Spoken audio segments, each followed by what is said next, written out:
Bueno, estamos con Marta Macho Stadler. Ella es matemática y divulgadora científica. Actualmente es profesora de geometría y topología en la Universidad del País Vasco. Además de tu labor docente, tienes una labor de divulgación científica enorme, ¿no? Como se puede comprobar de tu currículum. Además de eso, pues también te han otorgado, seguro que muy merecidamente, pues una buena lista de premios, ¿verdad? ¿Qué nos puedes contar sobre tu experiencia como divulgadora científica? Bueno, muchas gracias por la invitación, por cierto. Y bueno, voy a empezar por el principio quizás. Soy matemática, como os he dicho, soy doctora en matemáticas. Yo he hecho una carrera universitaria estándar, como cualquier otra persona que entra en el ámbito universitario. Pero además me dedico a la topología, que yo creo que ha hecho que la divulgación que hago sea un poquito especial también. Y desde hace unos 25 o 30 años comencé con un compañero a hacer un poquito de divulgación científica en nuestra facultad, intentando contar a nuestro alumnado esas cosas que no se cuentan en el aula, ¿no? Pero que son interesantes que conozcan y que además les puede ayudar a enamorarse un poquito más de las matemáticas si cabe, ¿no? Porque a veces cuando están cursando la carrera hay momentos en que las odian, ¿no? Por momentos, así que bueno, para reconciliarse de esa manera. Y en mi caso me gustaba, aparte de contar cosas de topología cuando podía, juntar esa divulgación científica con uno de mis quereres o de mis aficiones mayores, que es la lectura, ¿no? Me gusta mucho leer, no es que todo lo que lea me gusta, no me refiero a eso, pero me gusta mucho y además de muchos géneros. Y me parecía además que eh, divulgar a través las matemáticas, a través de la literatura, era una manera de demostrar que el mundo es mestizo, ¿no? Y mostrar algo que pensamos muchas de las personas que hacemos divulgación, que separar de manera artificial las mal llamadas ciencias y letras, bueno, es un tremendo error porque el conocimiento humano, las humanidades son todas y la cultura, bueno, bebe de ciencias y de letras, ¿no? Así que era una manera de contar historias, mis historias de matemáticas, a través bueno, de buenas propuestas, entiendo yo, literarias. Y bueno, pues eh, me interesaba ese acercamiento de manera completamente naif. Yo no soy especialista en literatura ni pretendo hacer una crítica sesuda de los libros que leo. Lo que me interesa es en aquellos libros donde puedo encontrar una referencia matemática divertida, asombrosa, de cualquier tipo, pues nombrarla para contar las matemáticas a través de ellas, ¿no? Además, me interesa no solamente las apariciones, las citas de matemáticas o las referencias a autores o autoras matemáticas, sino también la estructura de los textos. Hay muchísimos textos que tienen una estructura matemática muy marcada, que quizá no se ve en una primera mirada, pero que si te la cuentan te hace disfrutar de esa lectura de una manera distinta, ¿no? Así que con toda esa mezcla y esos intereses por la literatura, llegué seguramente de manera natural al teatro, no tanto como, bueno, como espectadora, sino como lectora, porque tampoco tengo la oportunidad de ver muchos, bueno, muchas obras de teatro, ¿no? Así que, bueno, he leído lo que he podido, hay muchos libretos, se venden muchos en inglés, más de los que pensamos, en castellano a lo mejor no se leen tanto, pero, y bueno, he podido ver lo que he podido ver de teatro y de allí, de manera natural también, me he ido a la danza y a otras artes escénicas, ¿no? En todas estas propuestas, las matemáticas, como he comentado, aparecen de muchas maneras. La gente de matemáticas, no de manera prepotente, al menos en mi caso, pensamos que las matemáticas son transversales a todo y todas esas propuestas literarias, artísticas, tienen matemáticas dentro seguro, ¿no? De manera explícita, a veces como metáforas, y además hay se comparte de una manera, digamos, de ida y vuelta, ¿no? No solamente es mirar cómo las matemáticas aparecen en esas propuestas, sino también cómo pueden inspirar para realizar una performance matemática, para enseñar a a público en general o a tu propio alumnado un concepto matemático de alguna manera, o incluso para inspirar, que eso todavía, en mi opinión, es más electrizante y más emocionante, un teorema matemático que puede venir a través de, bueno, de una propuesta que procede del mundo artístico, ¿no? Así que este es un pequeño resumen de cómo me he acercado a la literatura, a las artes escénicas, a través de, bueno, un interés por la divulgación. Muy bien, es muy interesante por eso que has dicho, porque dentro de tu presentación que vamos a ver a continuación, hay mucho contenido útil para quien quiera hacer divulgación científica a partir de textos y de obras que tú conoces. Al margen de eso, también has experimentado, según me has contado, en vivo, Ujú. a través de talleres que unen también la ciencia y el teatro, ¿verdad? Sí, la verdad es que tengo mucha suerte. Siempre he pensado que tengo mucha suerte porque tengo muy cerca, esa es la ventaja que hay en la universidad a veces, de tener muy cerca en el mismo campus a personas que son de otras disciplinas, ¿no? Y he tenido la gran suerte de poder realizar una obra, lo cuento en la presentación, eh, junto con compañeros de artes escénicas de la Facultad de Ciencias Sociales y de la Información, bueno, de hacer una única representación de una obra de teatro para un 8 de marzo precisamente, en la que yo traduje la obra, discutí mucho con ellos y ellas, fue, entre comillas, productora, junto con un productor de los buenos, ¿no? Pero bueno, fue una experiencia para mí emocionante y estoy segura que para ellos, en cierta manera, también lo fue, ¿no? Hacer el esfuerzo de conversar con una persona que se salía de su campo, ¿no? Pero esos esfuerzos siempre valen la pena. Y luego he hecho un montón de talleres, a veces en solitario y a veces con personas procedentes del mundo de la literatura, en la que también han sido propuestas muy divertidas, en las que en esas discusiones estoy segura que todos hemos aprendido un montón, porque la mirada que tenemos unos y otras procedentes de mundos distintos y de experiencias distintas es, bueno, eh, impresionante lo que cada uno entiende, dependiendo de su formación, de lo que está ocurriendo cuando lees o cuando estás viendo una representación, ¿no? Así que creo que es muy sano salir de nuestras zonas de confort para intentar aprender y compartir con otras personas. Claro, apuntas a la necesidad de un cierto diálogo entre el mundo de la cultura, el mundo del arte, el mundo de las artes escénicas en concreto, con los científicos, con los divulgadores. Porque la divulgación requiere, entiendo, una gran preparación de lo que se va a mostrar, una serie, hay un cierto rigor en los contenidos que a lo mejor los que nos dedicamos a las artes escénicas no poseemos esa formación y al contrario, está claro que el divulgador precisa de conocimiento de cómo comunicar esos contenidos que muchas veces son, la mayor parte de las veces son difíciles, no son fáciles, deben hacerlos asequibles, pero de ninguna manera pienso que vulgarizarlos, ¿no? Con lo cual, en esta charla se traduce lo que el Festival Siente persigue, que es precisamente crear marcos de encuentro en estos dos mundos, ¿no? Sí, bueno, yo distingo, estoy de acuerdo por completo contigo, pero yo distingo a veces entre un espectáculo científico y la divulgación científica. Yo hago divulgación porque no soy ni actriz, ni cantante, ni nada. Yo no puedo hacer esa parte, ¿no? Entonces, además soy docente vocacional, eso es lo que sé hacer y me gusta mucho el directo y tal. Pero otra cosa es lo que tú comentas de, bueno, a lo mejor colaborar con personas del mundo del espectáculo para que ellas puedan hacer un espectáculo de tipo científico. Y en esa comunicación yo creo que es posible y se puede hacer un espectáculo absolutamente maravilloso y riguroso.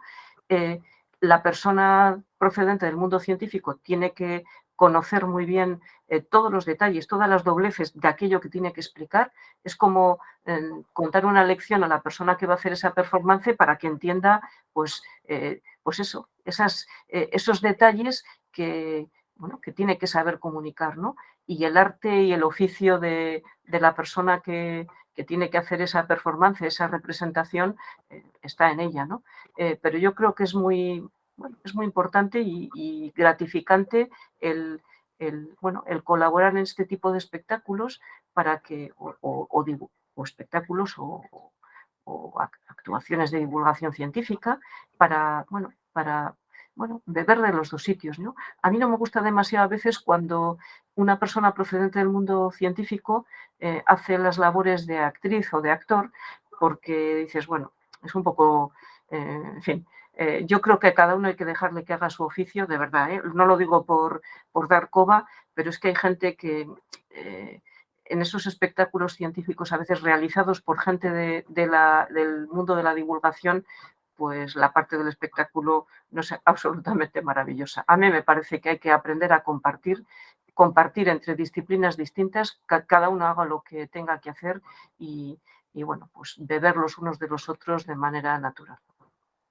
La reflexión es animar a los profesionales de las artes escénicas, a los profesionales de la cultura en general, a que intenten ese encuentro con el mundo científico, porque la creatividad es algo que nos une. Al contrario de lo que podría parecer, la ciencia requiere de tanta creatividad como requiere una creación artística. Y yo creo que ahí es donde nos podemos encontrar perfectamente. No, son puntos de encuentro maravillosos donde surgen cosas nuevas, desde luego. Si siempre caminamos en la misma dirección, nos van a salir siempre las mismas cosas. Yo creo que hay que caminar en los extremos, ¿no? En los extremos, en las fronteras pasan las cosas interesantes, solo allí, en mi opinión. Bueno, en los otros sitios también pasan cosas interesantes, pero bueno, no tanto. Allí en la frontera es donde bebes de lo que sabe la otra persona y donde te emocionas y aprendes, ¿no? Y además estar un poco incómodo te ayuda a ser más creativo y efectivamente la creatividad no es solo propia de las artes, la ciencia requiere de una creatividad enorme, si no, no avanzaríamos y también yo creo que la metodología, ¿no? el orden, el preparar las cosas de manera cuasi matemática es tanto algo propio de la ciencia, por supuesto, pero también es propia de las artes escénicas. Las cosas no salen porque se os ocurre en una mañana. Me consta que todo requiere una preparación enorme y, bueno, eso es el oficio, ¿no? Es el oficio de Sí, cada uno. sí. El que haya hecho teatro alguna vez sabe cómo se pueden dedicar 4 o 5 horas a ensayar un simple gesto para que sea exactamente como debe de ser y para que salga. Efectivamente. Si no, las cosas no salen por casualidad. Pues sin más, vamos con tu exposición, no sin antes agradecerte una vez más tu participación en el Festival Siente 22 e invitarte ya a un encuentro en vivo, porque lo telemático está muy bien, de hecho nos permite este encuentro y es fantástico esta evolución de lo digital hacia una posible conversación o este intercambio de ideas que es maravilloso, pero las artes escénicas también tienen una característica que es que en vivo es como se viven de verdad. Así que te invitamos a siguientes ediciones de Festival Siente a participar, o bien como ponente, o bien realizando un taller, o sencillamente encontrándote con la gente de las artes escénicas aquí en Tenerife. Encantada. Bueno, pues nada, a continuación les dejamos con la exposición de Marta Mayosta. He querido titular esta presentación Cuentas y cuentos, matemáticas y literatura y más, porque soy matemática. Para mí las matemáticas, por supuesto, son mucho más que cuentas, solo era un juego de palabras, y porque quiero mostrar cómo a través de la literatura en realidad he llegado a buscar también las matemáticas en las artes escénicas. Lo que voy a hacer es contaros algo poco elaborado, con muchos ejemplos en realidad de cómo lo veo desde una manera absolutamente naif, ¿no? No soy especialista en nada relacionado con las artes escénicas, pero me gusta inspeccionar. En las matemáticas yo me dedico a la topología. Es una parte de las matemáticas que estudia propiedades cualitativas de objetos. Por ejemplo, en topología el tamaño no importa. Una pelota de ping-pong y un balón de fútbol para mí son topológicamente equivalentes porque ambas son superficies esféricas que rodean, que envuelven a un volumen vacío. El tamaño no es lo importante, ambas son esferas, insisto, cuya cualidad es envolver a un espacio vacío. El balón de rugby que aparece a la derecha. También es topológicamente equivalente a un balón de fútbol, por ejemplo, porque aunque geométricamente lo uno es una esfera y los otros son un elipsoide, pues la cualidad que tiene el balón de rugby es exactamente la misma que la del balón de fútbol. Es una superficie, un objeto de dimensión 2 que envuelve totalmente a un volumen vacío. Este es el tipo de cosas que estudiamos. A veces se dice que una persona que hace topología no distingue entre la taza y la rosquilla, porque si estos objetos fueran de plastilina, podríamos transformar la taza en la rosquilla sin romper nada. En topología está prohibido romper.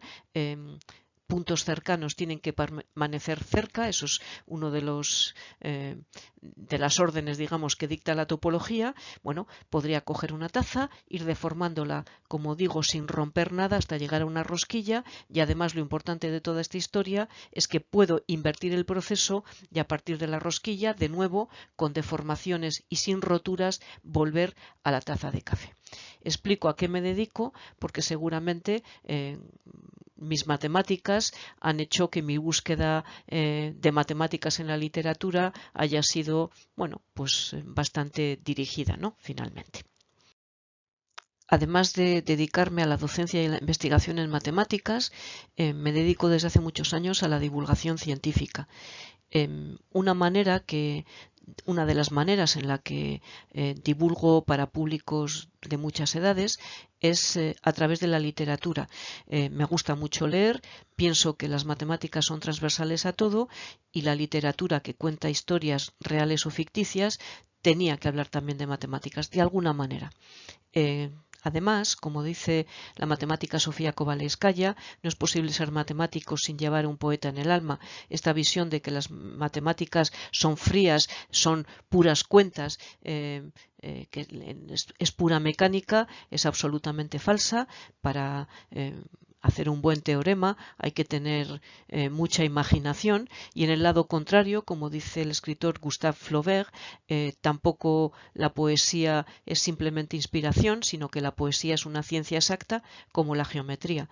Esta visión de que solo se requiere tener una gran imaginación para escribir un poema, un buen libro, es absolutamente falsa. Los y las escritoras hacen una programación matemática para estructurar unos textos que después evidentemente se fabrican por y gracias a su buen oficio, ¿no?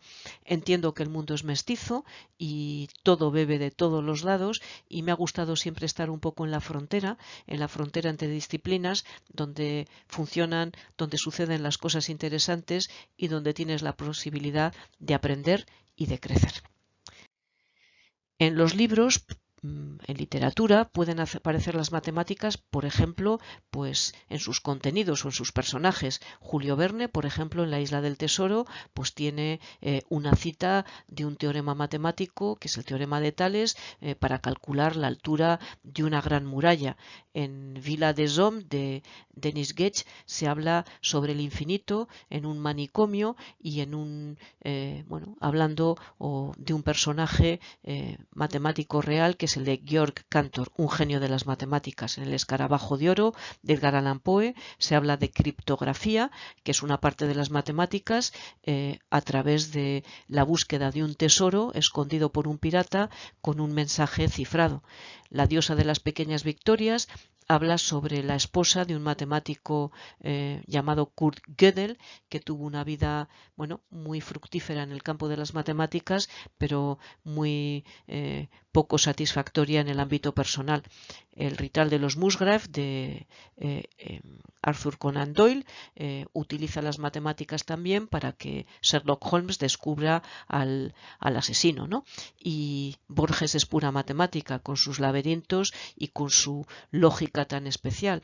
o en El planeta de los simios, de Pierre Boulle, se utiliza un concepto que se ha utilizado muchas veces, ese de que podríamos comunicarnos con seres de otros mundos únicamente a través de las matemáticas, y se habla de esta idea utilizando dos propiedades matemáticas, como son el teorema de Pitágoras o la fabricación de las cónicas a partir de superficies cónicas, ¿no?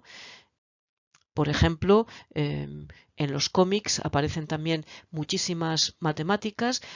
Yo miro cualquier género literario y, por ejemplo, el cómic se utiliza muchísimo el concepto de simetría, por ejemplo, como manera de tratar las matemáticas. Por ejemplo, en este de Círculo vicioso de Etienne Lecroix tenemos un cómic palindrómico absolutamente extraordinario, complejo y maravilloso, en el que se utiliza también este concepto de círculo vicioso muy vinculado a la lógica. La conjetura de Poincaré, por ejemplo, de Raoult, habla sobre una famosa conjetura matemática que necesitó de más de 300 años de trabajo de muchas personas vinculadas a las matemáticas, un descubrimiento extraordinario. La novela gráfica Otto habla sobre la simetría y la teoría del caos en un texto extraño y hermoso, o por ejemplo el investigador fantasma, que habla sobre los famosos problemas NP. Existen libros donde las matemáticas se introducen como metáfora. Por ejemplo, en Los números imaginarios de Lola Morales aparecen los números imaginarios como hilo conductor de unos cuentos fantásticos y hermosos, en donde las matemáticas en realidad no aparecen más que a través de estos especiales números que se estudian en matemáticas. Los infinitos monos es un poemario que alude con esta metáfora a un famoso teorema, que es el de Borel-Cantelli. Los dos textos de abajo, Alfabeto y las razones del agua, están organizados, son poemas organizados siguiendo una famosa sucesión matemática que se llama la sucesión de Fibonacci, o este hermoso libro objeto, Alicia Volátil, de Sofía Rey, utiliza las matemáticas a través de la lógica y de su autor, del autor de la Alicia en el País de las Maravillas, Lewis Carroll, que fue un famoso lógico. Quiero pararme un momentito con dos propuestas matemático-literarias, como es El conjunto vacío de Verónica Gerber, en el que el conjunto vacío, el conjunto que no tiene nada, aparece como metáfora en un texto de desamor, de abandonos, en donde los vacíos de la vida cotidiana de una mujer llamada Verónica nos acompañan, y esta autora utiliza los diagramas de Venn, que es un objeto matemático, para representar estas historias y estas sensaciones que ella cuenta. Tiene una bonita frase que me gusta citar, esta de que el reflejo se hace infinito y el infinito es el conjunto eternamente vacío. Esto da para mucho que pensar. O esta hermosa propuesta también de Alejandro Céspedes, la topología, que es a lo que yo me dedico, pero esta vez de una página en blanco, en la que el autor habla precisamente de cómo se enfrenta un autor o una autora ante una página en blanco en el momento de la creatividad, de empezar a crear, y de cómo sus lectores y lectoras interpretan aquello que escribe. Y está plagado de pequeños juegos de tipo matemático, como veis allí en un momento dado, por ejemplo, un espejo en el que a través del cual se puede leer una parte del libro que está escrita de manera invertida, ¿no? Con una simetría especular. Un libro realmente hermoso. De manera inevitable, al hablar de literatura, he llegado también a el grupo Oulipo. Oulipo significa Ouvroir de littérature potentielle, obrador de literatura potencial, y es una propuesta de escritura experimental en la que las personas que escriben en este obrador escriben bajo traba, bajo restricciones que en muchas ocasiones son matemáticas. Y cito rápidamente, por ejemplo, los ejercicios de estilo de Queneau, en el que se narra una historia cotidiana de 99 maneras distintas, en particular algunas de ellas son matemáticas. o el maravilloso libro La vida, instrucciones de uso de Georges Perec, en la que el autor narra las historias que suceden en un edificio parisino que él estructura como un damero de 10 por 10, y en ese damero él cuenta las historias, pero no de manera lineal, sino utilizando como estructura para contar las historias un grafo hamiltoniano, que se llama en matemáticas, y también diversas maneras de combinar las historias y de introducir elementos como unos de la manera en que lo hace un sudoku. Los 100.000 milliards de poèmes de Raymond Queneau es un poema combinatorio en el que solamente a través de 10 sonetos se pueden leer poemas para toda una vida y mucho más allá, y por ejemplo poemas sobre bandas de Möbius que cambian el sentido del poema gracias, así lo contamos las personas de topología, a las especiales propiedades que tiene este objeto geométrico. De manera también natural, a través de la literatura, llegué a las artes escénicas, no porque tenga la posibilidad de ver muchas obras de teatro o muchas óperas, sino porque he leído muchos libretos de estas propuestas, ¿no? Y en muchas ocasiones, además, esta mirada a las artes escénicas no viene a través del propio guión, del propio libreto, sino a través de la escenografía. Por ejemplo, esta preciosísima Madame Butterfly de Giacomo Puccini tiene como elemento dentro de la obra esta enorme banda de Möbius, que es parte de la escenografía de la ópera. Es una obra de Mariko Mori, y esta enorme banda de Möbius está escondida durante la obra, va bajando de manera continua al escenario y podría representar las alas de esta Madame Butterfly, o quizá la unión entre Oriente y Occidente a través de este soldado americano y esta mujer japonesa que acaban teniendo un niño, ¿verdad? El teatro del absurdo habla de matemáticas. El absurdo es lo contrario a la lógica, y la lógica es una de las partes más importantes de las matemáticas, y para hablar de teatro del absurdo tenemos a Ionesco a través de La lección, por ejemplo, en el que cuenta una descabellada y divertidísima lección de matemáticas, entre otras muchas lecciones, o El rinoceronte, en donde aparece una sublime conversación entre un lógico y otra persona, o en La cantante calva, en donde las matemáticas no aparecen de manera explícita, pero hay una frase, yo creo que es muy hermosa: tomen un círculo, acarícienlo y se hará un círculo vicioso, con este doble sentido del vicio que te da que te acaricien, ¿no? O el círculo vicioso relacionado con la lógica. Hay muchas obras literarias en donde aparecen personajes matemáticos cuyas vidas son tan interesantes como las de cualquier otra persona. Por ejemplo, Partición, en la que se habla de este personaje matemático, este genio de las matemáticas, que es el matemático indio Ramanujan. O, por ejemplo, El último tango de Fermat, donde se habla de la famosa conjetura de Fermat, que costó muchísimos años demostrar, y de los problemas y de las rivalidades que hubo alrededor de ella. Contra el tiempo habla del genial matemático Évariste Galois. En El encuentro entre Descartes y Pascal, el joven, se habla de una conversación que se sabe que hubo, aunque se desconoce lo que hablaron, entre los matemáticos y filósofos Descartes y Pascal. Cálculus habla de un episodio vergonzoso dentro de la historia de las matemáticas, una rivalidad científica muy sucia entre Newton y Leibniz, un matemático británico y un matemático alemán. O El cráneo y la mecánica, en la que se habla sobre una persona extraordinaria, Ada Lovelace, que pasa por ser la primera persona programadora de la historia. La vida de Galileo, de Bertolt Brecht, habla de este gran científico, matemático y astrónomo. El misterio de Fermat, de nuevo, habla sobre esta conjetura de Fermat que he comentado anteriormente. O, por ejemplo, esta hermosa propuesta de constelación de José Cruz, en la que se habla del criptógrafo, del matemático Alan Turing, que luchó para descifrar la máquina alemana Enigma durante la Segunda Guerra Mundial, o esta preciosa propuesta también de Ada, en la que aparece de nuevo Ada Lovelace, primera persona programadora de la historia, y de una inteligencia artificial, y bueno, de cómo se acaban encontrando en un cierto espacio y bueno, se reúnen dos mujeres, una artificial, otra real, pero con bueno, problemas similares ante un mundo que no las comprende, ¿no?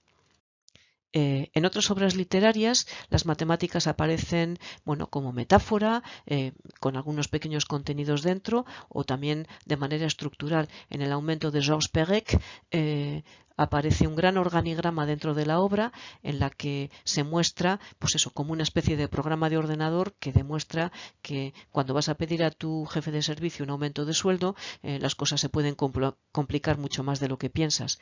El chico de la última fila, de Juan Mayorga, habla de una colaboración entre un alumno que se le dan bien las matemáticas, otro al que se le da bien la filosofía, y bueno, esa oportunidad del chico que sabe matemáticas para entrar en la casa del otro como voyeur y manipular a la familia es aprovechada.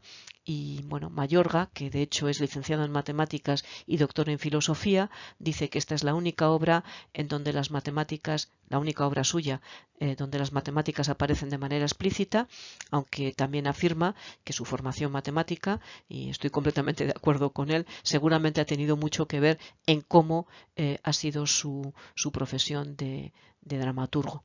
Arcadia, de Tom Stoppard, habla de nuevo de Ada Lovelace. Es una historia de una saga familiar en la que posteriormente se habla de los ordenadores, esos ordenadores que no le hicieron falta a Ada Lovelace para hacer su primer programa de ordenador.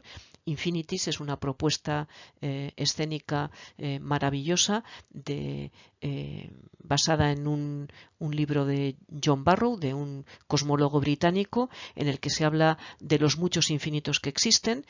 Incendios, de Wachi Muhammad, es una historia durísima de la guerra del Líbano, donde una de las protagonistas es una mujer que es matemática, y se habla de una situación durísima a través de una metáfora matemática que es la conjetura de Collatz.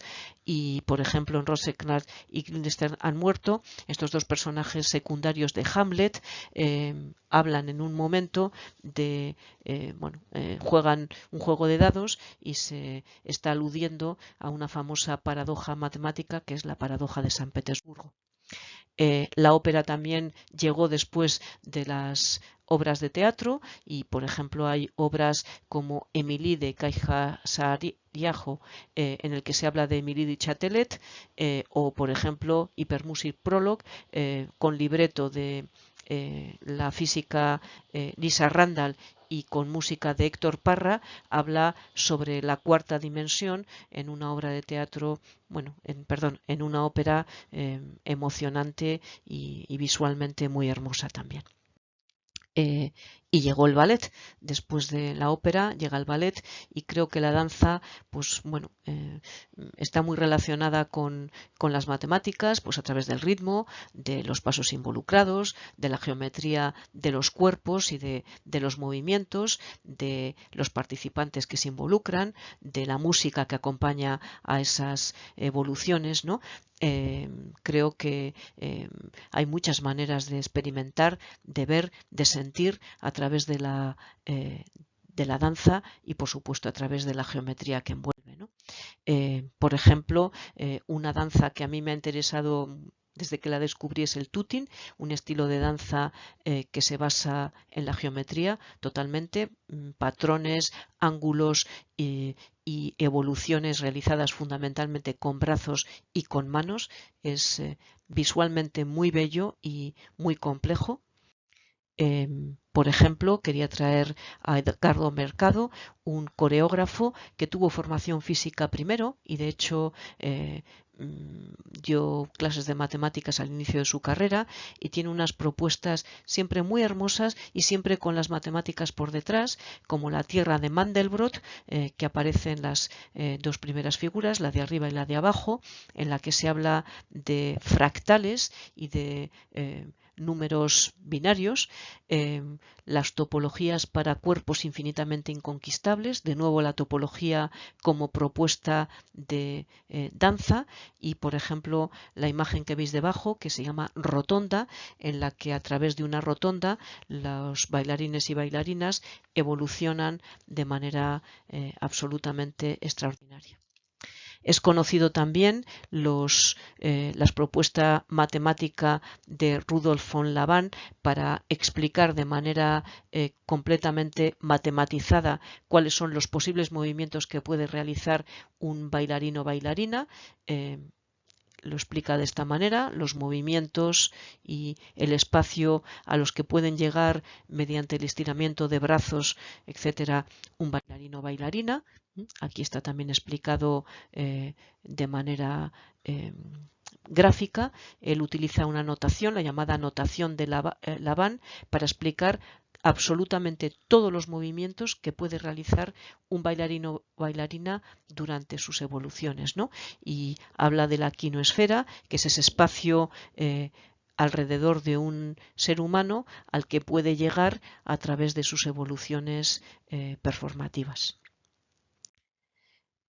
Por ejemplo, otro ejemplo de ballet relacionado con las matemáticas está este ballet triádico de Schlemmer, en el que se hace un especial homenaje al número 3 mediante 3 colores, formas geométricas, triángulo, cuadrado y esfera, y es una propuesta bueno, absolutamente genial, en la que, como veis también, se utilizan trajes rígidos para evitar que los bailarines y bailarinas se puedan mover con libertad en una propuesta muy visualmente compleja y desde luego como mínimo extraordinaria. También se pueden utilizar en el lado contrario la danza o el teatro para explicar matemáticas. Hay una propuesta que cada vez tiene más éxito, que es Baila tu tesis, en la que personas que han realizado su tesis doctoral tienen que contar en poco tiempo su tesis doctoral de una manera amena, y además se exige que, además de contar los ingredientes de tu tesis doctoral, tienes que ser tú bailarino o bailarina de tu propia propuesta, ¿no? Entonces aquí tenéis una imagen, por ejemplo, de cómo esta autora, Diana Davis, que tiene una tesis en topología y sistemas dinámicos, pues habla de los ingredientes de su tesis doctoral de una manera exquisita, de verdad, pues a través de una danza performativa divertida y que de manera divulgativa explica bastante bien lo que está haciendo. Esta es una propuesta también de Irving y de Fields. Son personas, dos psicólogos, en la que proponen que a través de la danza se expliquen conceptos estadísticos complejos, y efectivamente hay 4 vídeos que han elaborado en el que se explican conceptos estadísticos como el error estándar, la frecuencia, la correlación o la varianza, a través de danzas especiales en las que efectivamente se intenta transmitir cuáles son la explicación y la motivación de estos conceptos de tipo, en este caso, bueno, además de esta manera de hacer divulgación a través de estas búsquedas en literatura, en teatro, en danza, tuve en el año 2013 una experiencia especialmente satisfactoria para mí. La Universidad del País Vasco me solicitó que organizara una actividad en mi facultad, la Facultad de Ciencia y Tecnología, para el 8 de marzo y bueno, quería hacer algo diferente, no como siempre una mesa redonda para hablar de la problemática, sino quería, bueno, hacer algo un poquito rompedor.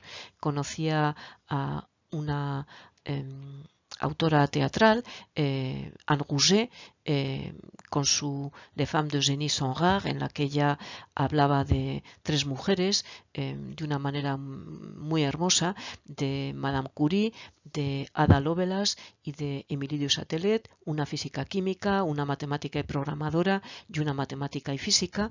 Y también tenía contacto con muchas personas de la Facultad de Ciencias Sociales y de la Información de mi universidad y bueno, pactamos después de muchas conversaciones el traducir y adaptar la obra de Anne Rouget a nuestro espacio, ¿no? Yo misma me encargué de traducir la obra y luego hice de productora de la obra junto con un productor profesional, por supuesto, y todo el alumnado junto al profesorado de este máster de Artes y Ciencias del Espectáculo colaboró. Se contrató a 3 actrices incipientes, muy jóvenes también. Bueno, se colaboró para realizar absolutamente todo el proceso creativo que hubo alrededor de esta obra de teatro.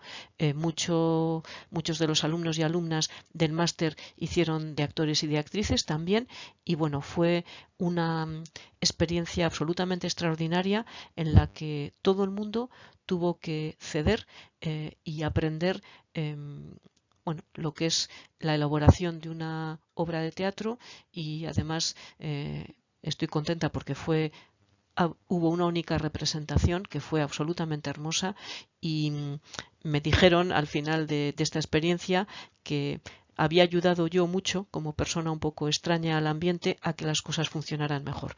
Así que bueno, me gusta estar en la frontera, como os he dicho, y ya solo agradeceros la atención y como os digo, estar en la frontera es muy importante porque te ayuda a bueno, salir de tu zona de confort seguramente y a ver cosas que de ninguna otra manera podrías verla, ¿no?